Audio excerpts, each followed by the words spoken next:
My party had entered the castle, taken down the Bullywug king, and now engaged the cult of the dragon. The battle of the Great Hall had followed the eviction of the frogs, and the hunt for the cult leaders was on. Climbing the tower, another battle commenced. Balmora Borngrey unleashed his magic in the observatory. My party fought well until the trapdoors opened. 4 gargoyles dropped into the fray. They caused havoc in their rage, stone killers taking a heavy toll from us. Dralmora finally fell. There was no time to celebrate. The gargoyles fought on. My party battled hard to stay alive. During the fight, Nita, the elven druid, fell. She could not withstand the attacks from the raging gargoyles. She lay motionless on the observatory floor. Welcome to another tale, where the dice roll ends and the story begins. I ran forward as she fell, firing my crossbows at the gargoyle that took her down. The bolts hit, but not as hard as it should, its rage keeping it going. I reached her side and knelt. Sammy saw Nita fall. His mechanical mind could not take the image he saw. His processes failed. His stress limiter failed, and he surged forward. His eyes changed from blue to red, back to blue. Moss seemed to escape from inside joints as he jumped across the room. He reached Nita, lifted her head, and poured a potion into her mouth. The gargoyles still attacked. The party was defending for all they were worth. The gargoyle in front of me struck me with a powerful stone fist. It sent a shock through my armor, but I managed to stop it attacking the prone Nita, who lay on the floor beside me. Nita awoke, looked past me to the gargoyle, and unleashed spores which covered its body and caused it to falter in its attack. Lecter, the Goliath Ranger, formerly Carabax the Monk, brought up his crossbow, sending a bolt into the third gargoyle. His hunter's instincts finding a more vulnerable area to cause more damage. He followed with another bolt hitting the same area. The gargoyle seemed to flinch and turned to look at the ranger and growled. Nobby, the Gnoll Barbarian, brought out his maul. His greatsword was seemingly not hurting these creatures. He swung with all of his rage, hitting the gargoyle in the chest, but again it seemed not to hurt the gargoyle as much as he thought. Even so, he brought it down again, taking a small chunk out of its shoulder. Kulgrax, the Orc Barbarian, chopped across the gargoyle in front of him, causing what normally would be a killing blow, but the stone-clad gargoyle seemed not to notice. He roared with rage as he swung again, also managing to take a small chunk of stone from his target. But still the gargoyle came on. Saraleth, the Elven Knight, brought up a hand and fired magic missiles at the last gargoyle. The fight at the top of the stairs was not faring well. The missiles hit, covering the gargoyle in magical energy. It seemed to smile as it swung back and hit her across the shoulder. Nita, now realizing where she was, stood up and in her anger sprayed poison at the gargoyle that took her down. The gargoyle seemed to inhale the spray as it stalked forward. It belched and laughed, taking another step towards the druid. I saw the gargoyle move towards Nita again. Both crossbows came up and unleashed their bolts. The first, with luck, managed to strike the gargoyle, stuttering its step. The second followed in as I reloaded and fired again. All 3 bolts struck hard, but again, the damage was not enough to bring it down. Sammy joined in the protection of our wounded friend. He hit the gargoyle with his rapier, and a boom seemed to echo from the hit. A huge crack appeared across the gargoyle's body. Suddenly, it did not seem as confident as it looked down at its broken chest.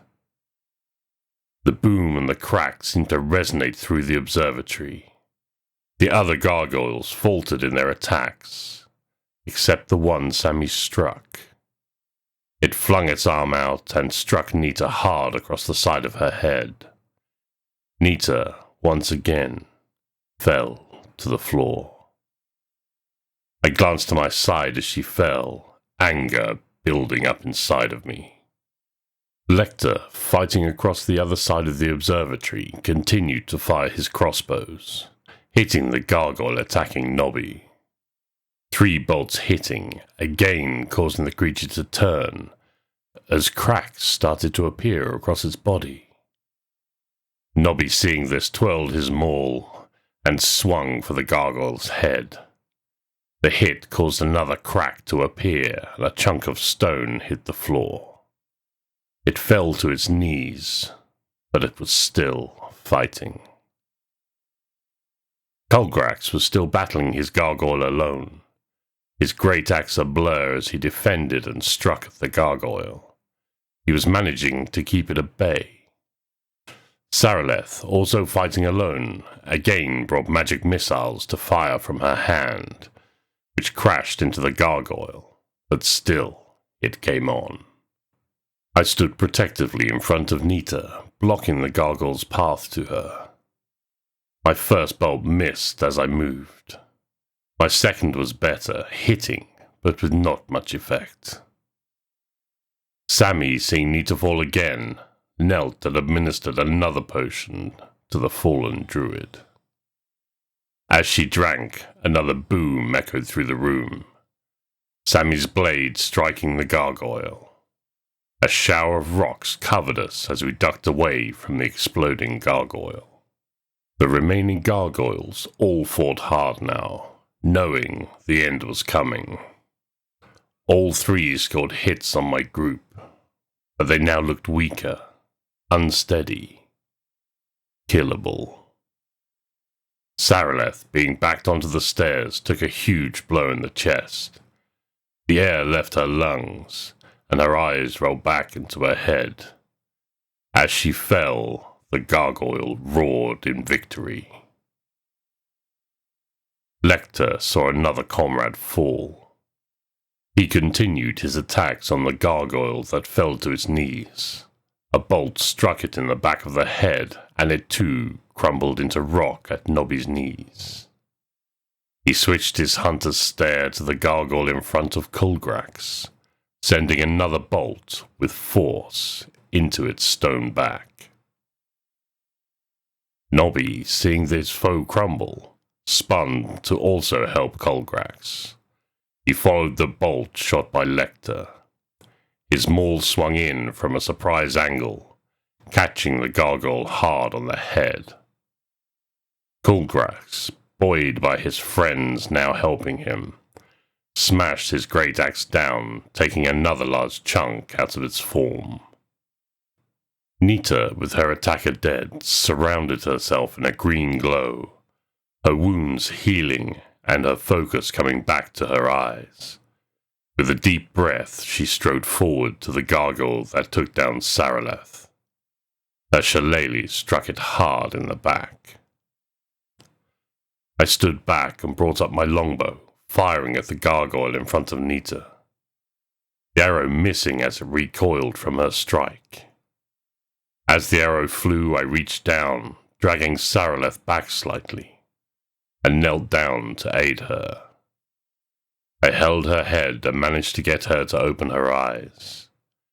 As she took a deep breath, her eyes focused. She nodded, saying she would be okay. Lecter again fired at the gargoyle next to Colgrax, his bolts thunking into the stone, the force of which took yet more chunks out of its target.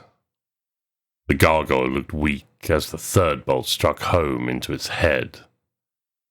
The gargoyle crumpled to the ground in an avalanche of stone. Nobby smiled as the gargoyle fell, looked towards the stairs where the last gargoyle still fought. He then charged over, raising his maul. As it came down, the gargoyle managed to deflect it, but Nobby swung again. The gargoyle moved to the side, dodging. But as its attention was on Nobby, it did not see Colgrax swing his axe from the other side, the axe taking a small chunk out of its back. Saraleth managed to stand, to try and heal some of her wounds. With a snarl, she flew a hand up, sending yet more magic missiles towards the gargoyle. As they landed, Nita's shillelagh struck it in the chest, both attacks landing at once. The gargoyle struggled to stand now. My crossbows fired. Both bolts struck together into a crack caused by the shillelagh. The gargoyle finally fell apart into a mound of stones. The final gargoyle was down. The fight was won.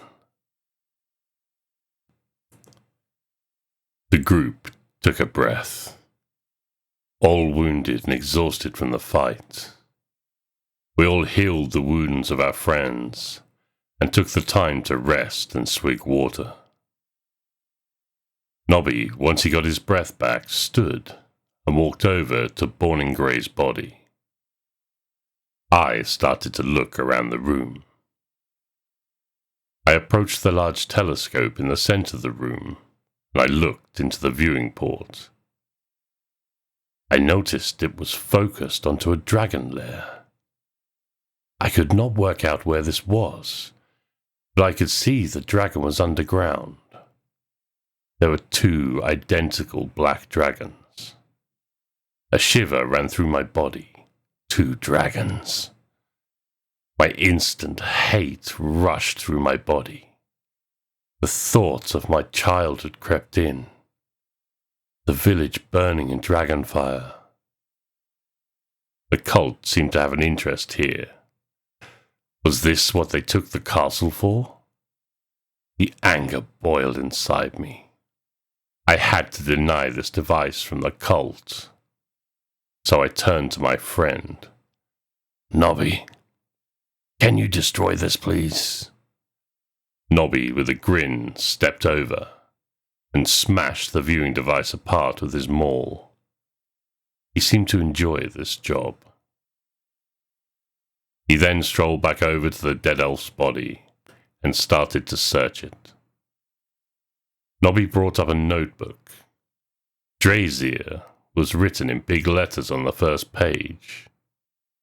He also found a spell book, which unfortunately none of us could benefit from. There was also a beautiful set of elven thieves' tools, and the last thing was a key. The key was to the box we found downstairs in the wardrobe, which contained gold, silver, and copper, which we divided amongst the party. As he searched, I picked up 12 fist-sized gargoyle rocks. I wanted a memento. The party collected Borngray's armor, dagger, and longsword, and even his eye patch. Then we sat to discuss our plans. I asked if this was the only leader we were after, but Sammy informed me that there were 3 leaders in the area, and that they believed Borngray was a minor leader. We needed to find the others. We took a short rest here. We repaired our armor and cleaned our weapons, ready to continue deeper into the castle. We descended the stairs and returned to the center courtyard, where we found Snapjaw and his warriors. He seemed to not be keen to help fight anymore, but he did show us where he suspected the leaders of the cult to be. He told us that only the leaders were allowed this way, that he had never been in there.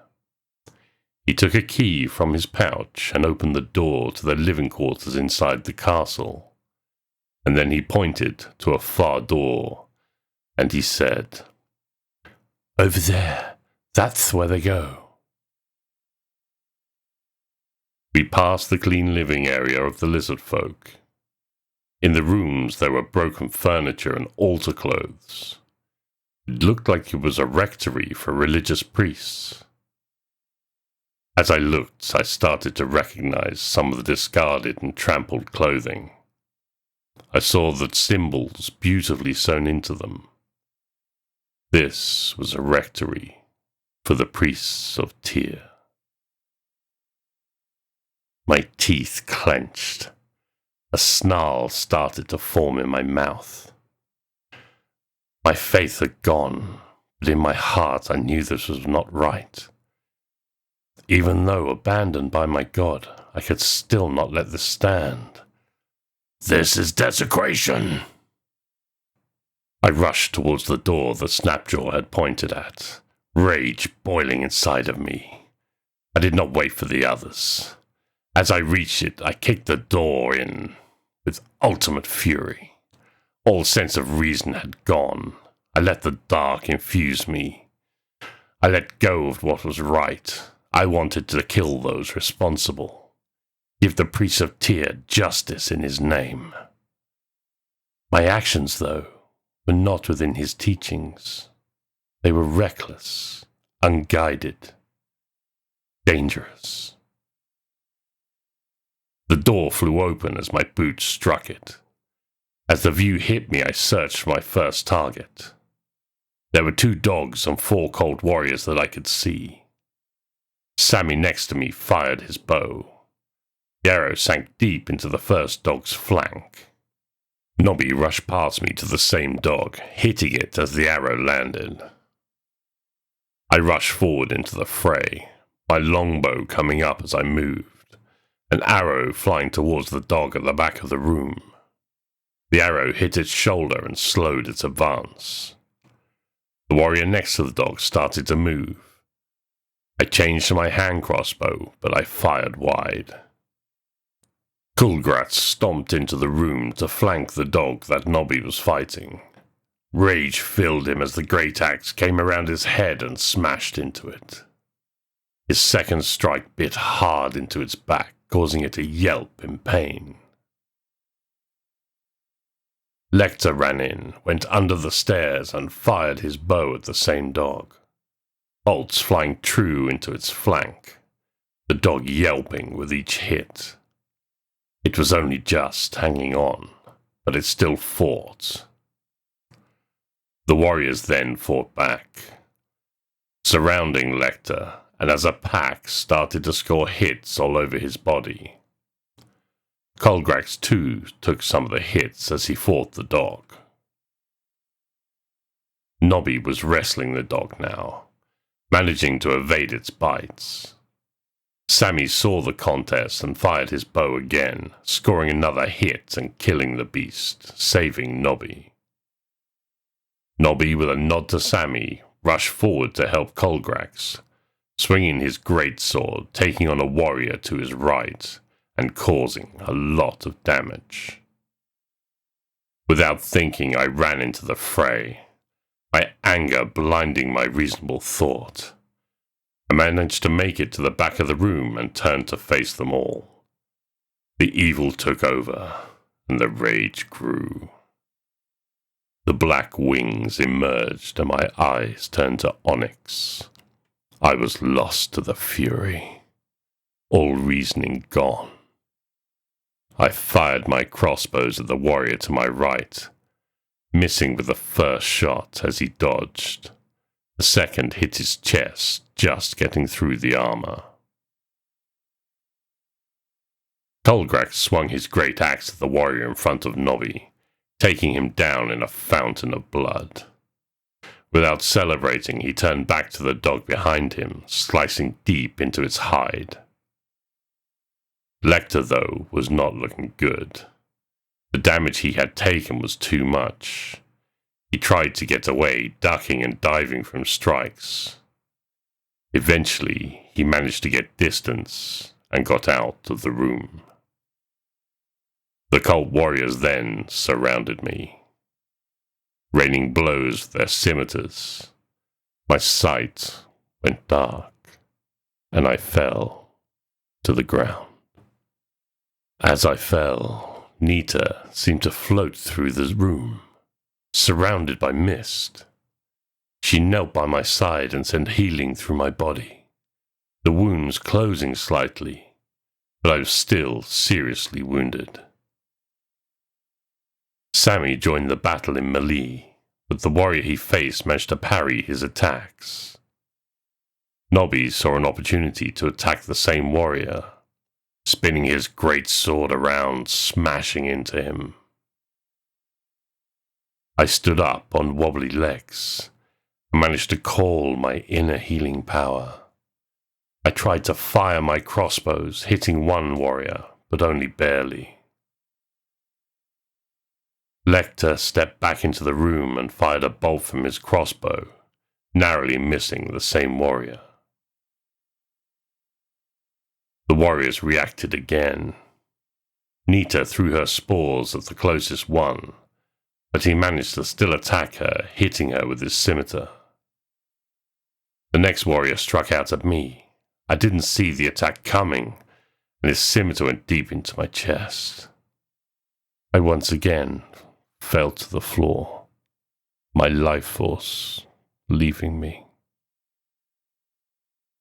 Nita swung her shillelagh, killing the warrior that attacked her, the strike nearly taking his head off.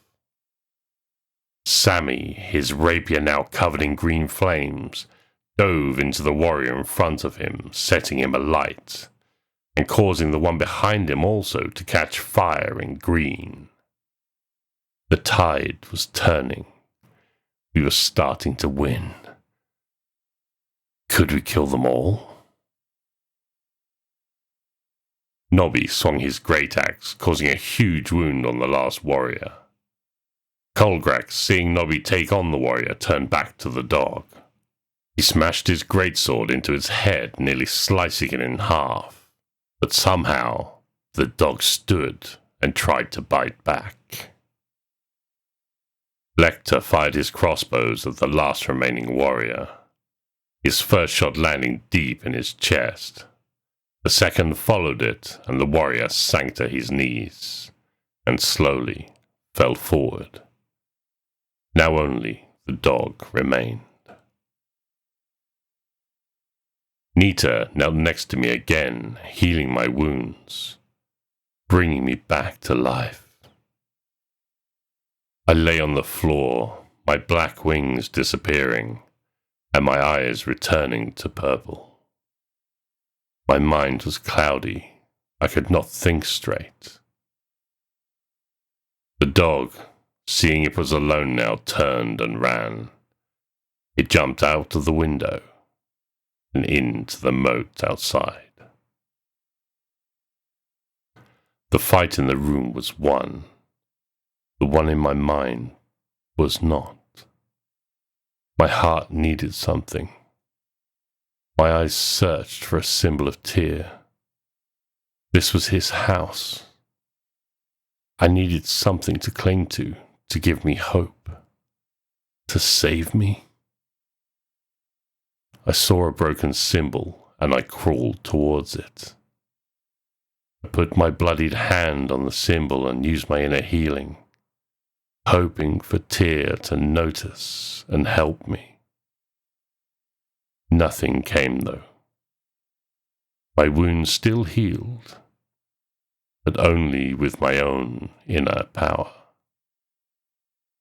Nita slowly walked over and handed me a potion to help me heal more, which I drank quickly, the rush of energy flowing through me, healing wounds, but not my heart. The party again battered and bruised and licking their wounds. The last 2 battles had now taken its toll. We were hurt, tired, and a bit crestfallen. This mission was getting very difficult. We stepped outside to seek the aid of the lizardfolk. Maybe they could help with some healing. Snapjaw came up to us, congratulating us. Good job, boys. I saw that purple one and the red arsehole run down into the catacombs. It's because of what you were doing. It was great. Thanks for keeping your side of the bargain. Sorry. Who went where? The leaders. They rushed down into the catacombs. They haven't come out yet. We asked him about healing. Do they have healing potions or the like? He said they had some fermented swamp water, which always healed them. He sent off a warrior to get some. We decided to follow the leaders into the catacombs. We suspected they used the teleporter, which we did not know how to use. Nobby suddenly remembered that he did. Oh, it needs a special word to use. Just need to use the word. Have we seen something around with a word on? Well, yeah. The notebook had one on. Hang on. Dreazir. That's it. We all agreed that it was worth a try. Snapjaw's warrior turned up with some jugs for us. As he handed to them, he nodded. After getting Nobby to test it by drinking, we drank enough to fully heal our wounds. We thanked him for his help and started away towards the entrance to the catacombs. We descended down the stairs and along the damp corridors as before, to the tunnel that held the device. We did not see the leaders or any evidence of their flight. As we reached the device, Nobby stepped forward and spoke. Dreazir. It hummed into life, and the portal grew in front of us. We all stepped forward. This chapter is closed, but the campaign is far from over. If you enjoyed this glimpse into the dark, leave a like to keep the archives open. Subscribe so you don't miss where the path leads next. There is always another tale.